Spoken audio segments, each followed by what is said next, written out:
Welcome to this week's episode of Deep Dive. I'm Amy. I'm Shane. And today we're going to talk about the Beatitudes and what it means to be blessed.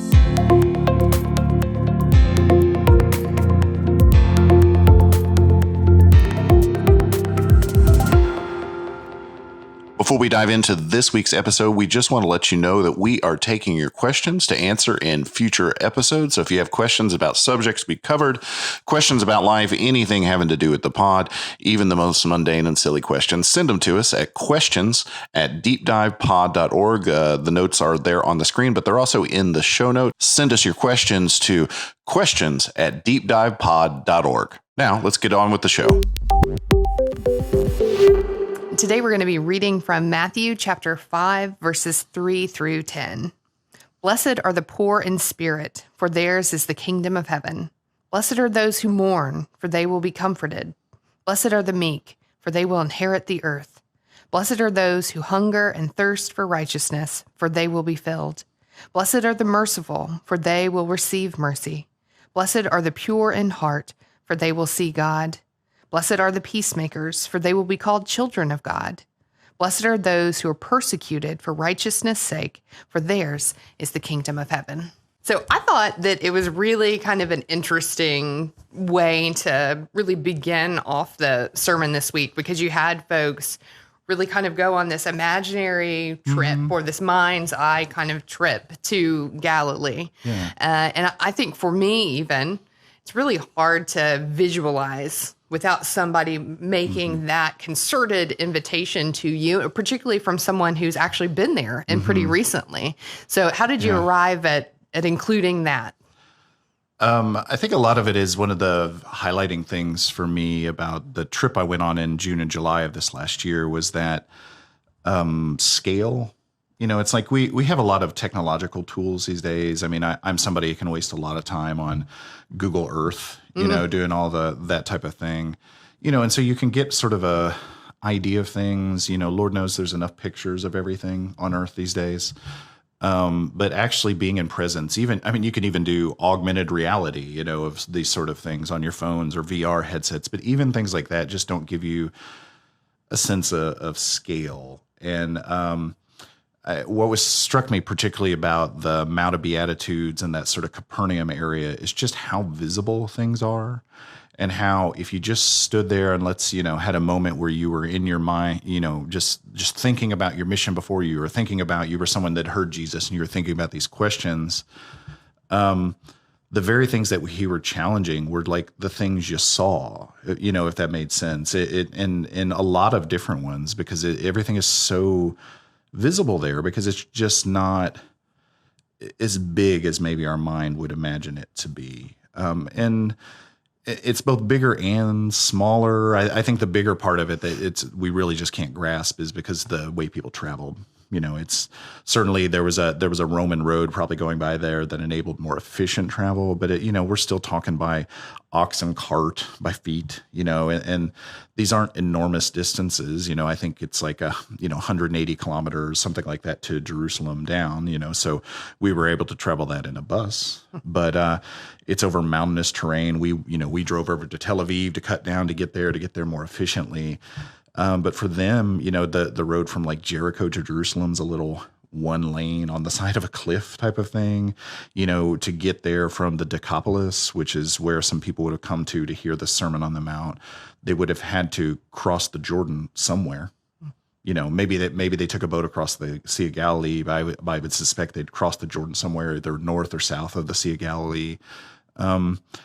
You know, I think that some of it is just to sort of helpful and understand that, because there's just a lot of contrast, you know, specifically because of, I mentioned the city of Tiberias, which now is this really big modern, it's considered a holy city now and a really important place. But back then it was only around for maybe 10 years, you know, when Jesus began his ministry, and it was really an intentionally Hellenized city. And so it was the Herodians, you know, the people that believed in this sort of like, let's keep building Israel as this big modern nation state underneath Rome. And, you know, they've been well aware of the Decapolis as being these Hellenized cities as well, been aware of the Zealots, all those sorts of things. And it just struck me as that no matter where you were, whether you were down at Capernaum or up on the Mount of Beatitudes, those things would have been obvious to you because those are the things you would have seen if you just got bored and turned your head as Jesus was speaking. Those are the things that would have popped in your mind. And so that was powerful for me. And I didn't really know how else to. It's one thing just to talk about that. It's another thing to try to help people imagine that. I don't know. I was happy to go to the Holy Land because I felt like my imagination wasn't accurate. And because it's just a total different topography and obviously area of the world. But I think, imagining at the very least gives you a sense of that. And so I hope it was valuable for people. I don't know. That was the intent. Yeah, no, I really enjoyed it. And I actually like that you didn't include any photos. Oh, yeah. Because that really, let the hearers just be able to listen to what you were saying and really kind of go on that trip together. Yeah. And I think the entire thing was really pretty illuminating for me, thinking about all of these people already at this point kind of being around Jesus. Yeah. Because I think I live with the narrative that it starts off just very small, because last week we have the calling of the fishermen. So it feels very tiny. And then this week it jumps to these big crowds of people really traveling and coming from all over to be there. And I think that's just a very different picture than Jesus right by the water and calling these, Yes. Yeah.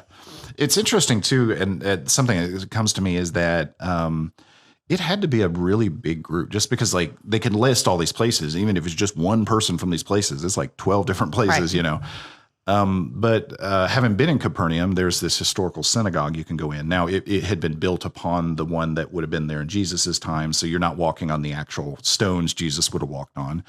But you're there in that general space and, the Mount's basically behind it. And if Jesus, it makes me just wonder, why did he go up this Mount? Was it for the view? I suspect a large part of it is just because where else is he going to go? If there were that many people sort of hounding him for these things and where else is he going to go? And, it's just a happy circumstance that it creates this, beautiful view.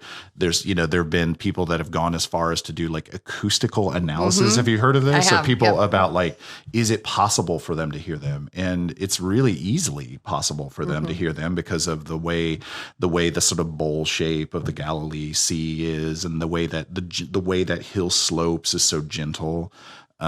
It's interesting, and it's kind of like a natural amphitheater in some ways. And so the idea of this rabbi, this wisdom teacher, being able to just go up there and sit down and for people to hear them is interesting. I think one of the interesting things to explore in the text too is he's obviously in the midst of people teaching, but Matthew seems to indicate he's really more talking to the apostles, those disciples, and it's not even the full roster at this point. And I don't know. That's I didn't really go into that. There's probably something to find in there, but I don't know. It's an interesting thing to think about. Absolutely. And I have some questions actually about very specific things within the text. Oh, okay. Yeah, I know, right? So I think it's an opportunity really to talk about translation and interpretation. I think the Beatitudes really lend themselves to that because you have this repetition of the word blessed. Blessed, yeah. Yeah, blessed. So there's a lot of kind of differing words that could be used there. Sometimes you mentioned in the sermon happy. Sometimes it's fortunate, satisfied, content. Oh, wow. Yeah, I'd not heard the content one, yeah. Actually, one I heard too last week was enviable. Really thinking about that in that sort of way.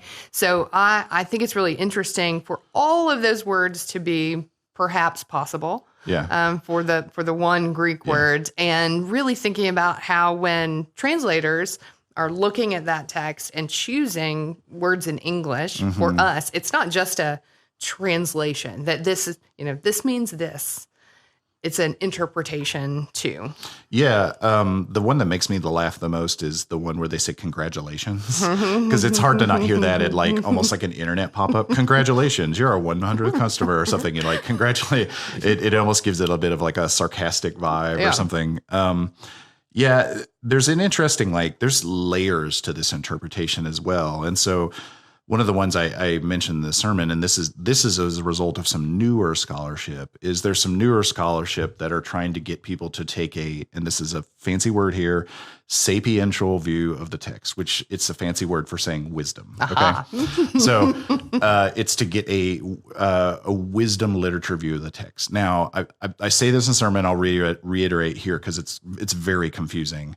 The point of wisdom literature. So if you're going to see like the Song of Solomon, if you're going to see Ecclesiastes, if you want to, if there's some wisdom literature even in the Apocrypha too, it's a whole genre of literature. And the idea with wisdom literature is wisdom, particularly in the Old Testament. I preached a sermon on this back in the summer. Is very personified. It's a female, sort of personification of this state. And so there's been some scholarship saying, is this an intentional thing, or is this actually, should we understand wisdom as a person within the Godhead? Lay that aside for now.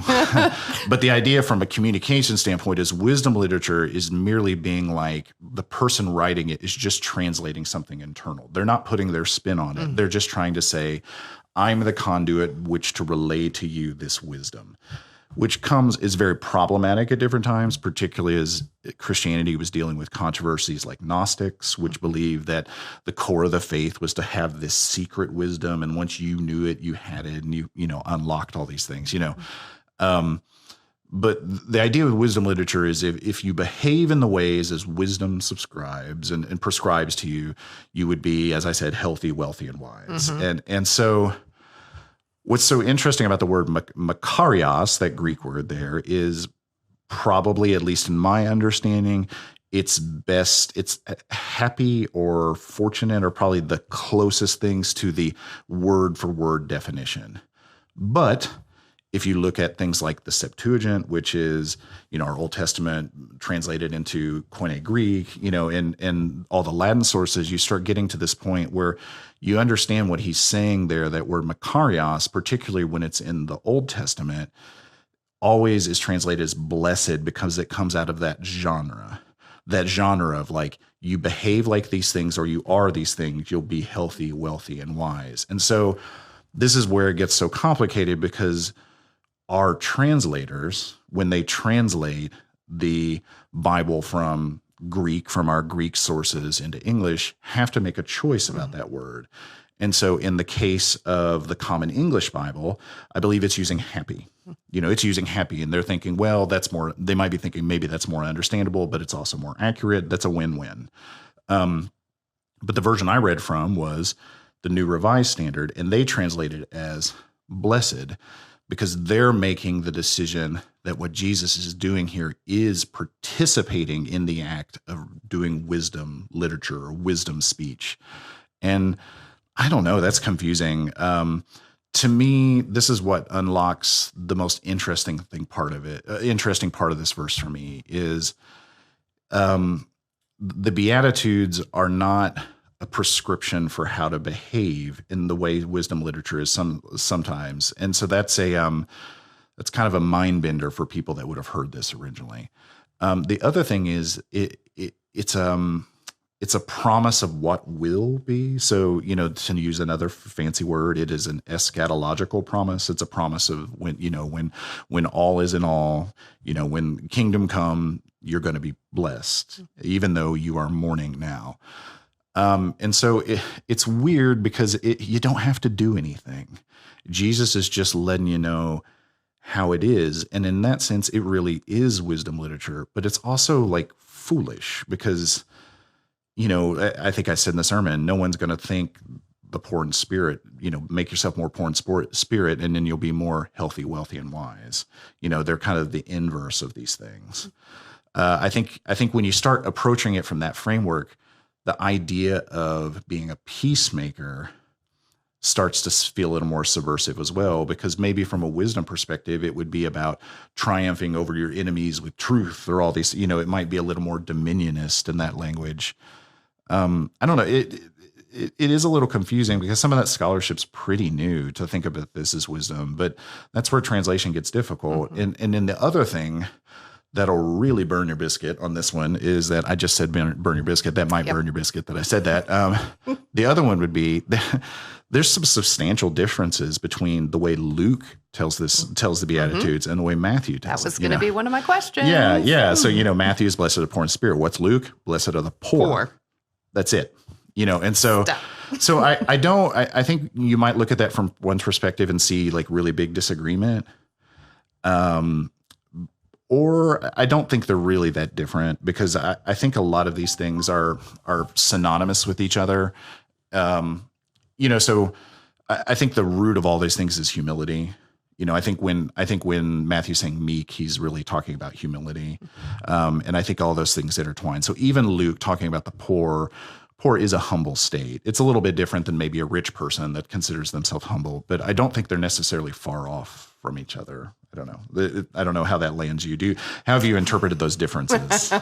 I mean, I'm not just with the Beatitudes, but I think just holding up the Gospel of Matthew and holding up the Gospel of Luke, to me, Luke has a much more focal point on these are the poor who are with us right now. Yeah. These are social justice issues that are important right now that need our action now. Yeah. So I think I'm interpreting, or I'm looking at Luke's listing of the Beatitudes really through that lens of how I see the entire Gospel of Luke. Yeah.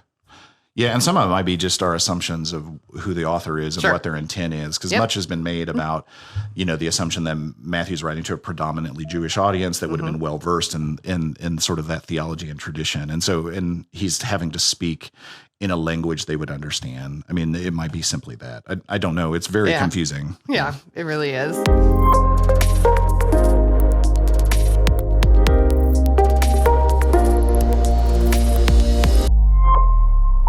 So you use the phrase in the sermon, God chooses sides. Yeah. Yeah. And favored by God. Those are big statements. Yeah. I have further questions about those, but I was hoping maybe you could just say a little bit more just in general about saying that. Boy, that's like 4 episodes of a podcast, I think.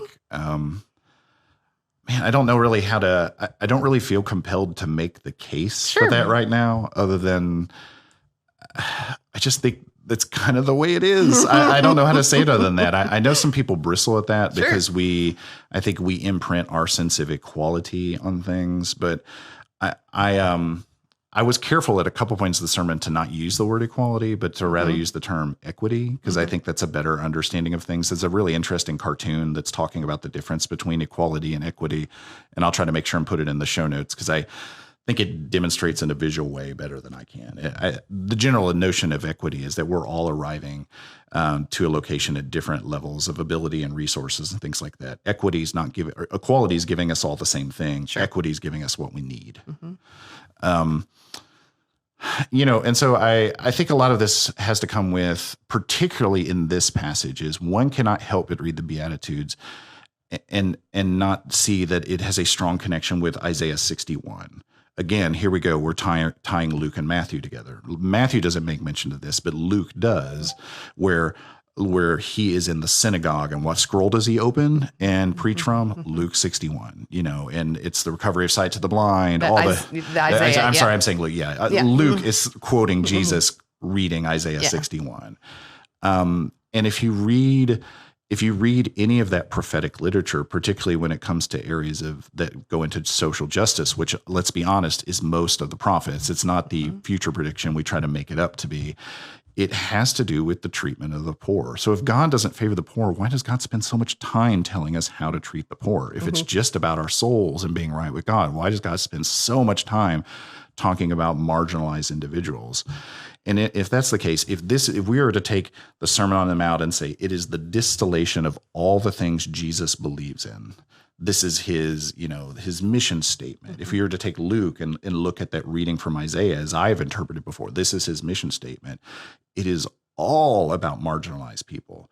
His expanding opus on all the things he believes begins with the blessing of people that are not the rich, are not the powerful, none of those things. It's all the marginalized individuals. And I can't help but think, if someone were to have never encountered the Bible and would read it in a, in a thematic way, they would walk away with the impression of like, this God person really is not a huge fan of the rich and is really on the side of the poor, which is a very complicating question. Yeah. Yeah. So, I mean, when you were saying those things in the sermon, I was like, oh, this is the preferential option for the poor. This is what he is saying. So I really wanted to just get into that a little bit more, because I was like, oh, that's what he's saying. Yeah.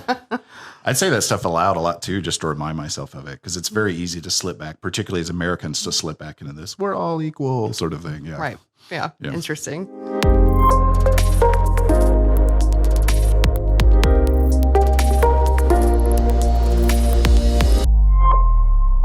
As I was driving in today, I was listening to a podcast about the TV show The Good Place. It just finished up. It made me cry like the whole time. Love it so much. And if you're unfamiliar with it, it's a show that's been on NBC for the last 4 years. And it's a story sort of about the afterlife and about moral philosophy, which just sounds like the funnest, show ever. But it's wonderful. And in it, they're just sort of coming to terms, what's it mean to do good for each other? They're asking the question based on this philosophical work called What Do We Owe Each Other? That's one of the big things. They talk a lot about death and things like that. And it's hard. It's hard for me to watch that show and just not think of how it relates to the church and the question. And in this week, I felt like it related particularly strongly, because this gets back to what we were discussing about the wisdom tradition earlier. And I think one of the critiques, we often people try to paint the Bible as though it speaks with one voice uniformly.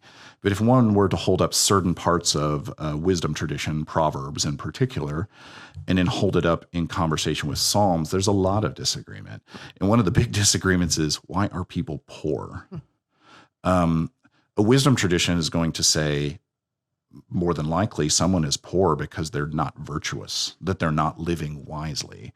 Whereas the Psalms is much more willing to be in a place where it just happens sometimes and comes at it from a space of mourning, And so to me, that relates to this Beatitudes in this way that a discussion the Good Place podcast was having about this idea of, it's called moral desert.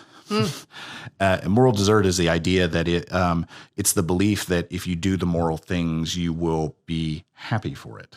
You will get the benefits of that moral behavior. And to me, how that relates to Christianity is this notion of the dark night of the soul. So the dark night of the soul can be interpreted a couple different ways. The way I see it a lot is it's a point in our faith where we are acting faithful. We're doing the things we feel we should doing, but we're not getting like the great emotional high off of that. And that's a real challenge in this day and age, because a lot of the church has drifted to this, like, just real upbeat. And I'm not against being upbeat. I want to be clear about that. But it's that as though like the barometer or our weight and how we measure our closeness with God is purely, how do I feel affirmed by God? Is my life going well?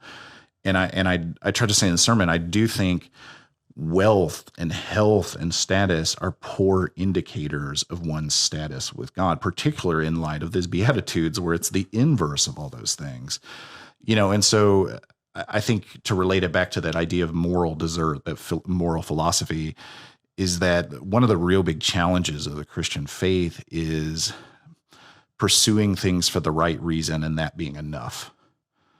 And I think that can be challenging in the Beatitudes in multiple ways. I did say in the sermon this idea that, like, if we were to make ourselves more poor in spirit and more mournful and all these things, it's not going to make us closer to God. It's not going to get us a bigger, castle in the afterlife. It's nothing like that. In the same regard, if we happen to have a season of plenty in our life and everything's going wonderful, that doesn't necessarily mean we're a more virtuous person.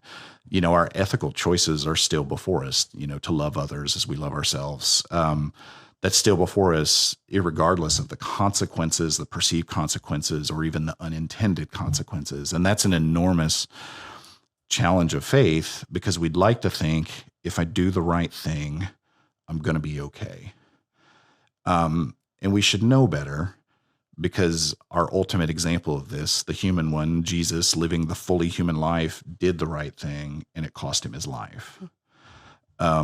And I think that's a particular challenge in the modern church, because we're so quick to play victim that we, particularly in the church, we can very easily fall into victim mentality and even use that as this perverse backwards affirmation of like, well, I'm suffering now.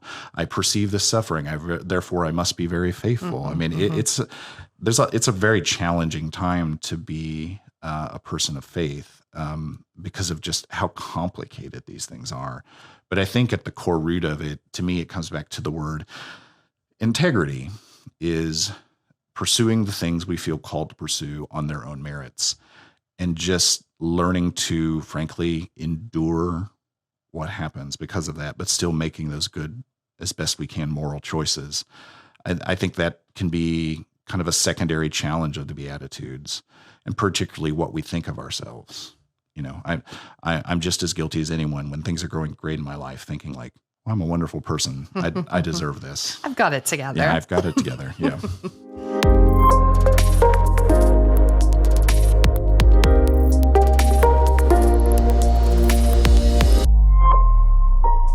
The only other thing I would say, because you've talked about the Matthew and Luke, would be kind of tying together with the Micah passage. If there was anything there to talk about, because that obviously this passage from Micah is way up here on plaques, and you know. Yeah. We actually sang this week the Micah 6:8. What does the Lord require of you? We read the expanded version. I do think that relates to what we just talked about, you know, the integrity of doing. And I think some of that is, some of the commentators I read were talking about the Beatitudes, and they weren't directly referencing Micah, but I do think they evoke each other, is that the message of the Beatitudes is to live simply with hope and compassion. And the simplicity part of that, and simplicity, I think, has multiple levels. It's the one just not being overly consumeristic and focused on wealth and all those things. But I think sometimes simplicity is honestly a simple ethic that one lives by. You know, what does the Lord require of you? To seek justice, you know, walk humbly with your God. You know, there's these very simple iterations. And to me, maybe that's the message I would take in that simplicity, is like, just try to keep your moral reasoning as simple as possible. That way you can analyze why you're doing something. I don't know. That's really complicated. We've opened 10 doors that we could spend months talking about this week. But I could see that relating. Yeah. Yeah. And I think it's really interesting to think about, you know, the Beatitudes are not kind of this litmus test of, you know, are you doing this? Are you doing this? Yeah. Are you doing this? You brought that up a little bit, but I think there's some comfort in that too. So maybe, I'm just thinking maybe even a little bit more poetically, but I'm wondering if one of the things the Lord requires of us is to know that we are loved, to believe that we are loved, to believe that we can be blessed, that Jesus, for those hearers, that is what he wanted for them, to know that in that moment as he looked at their faces. And going back a little bit even to that imagining, I wonder if we can imagine God saying that same thing to us. Yeah, that's a great question. It'd be interesting to tease out how one did that in an act of worship. How could we construct a way to remind ourselves of that blessing?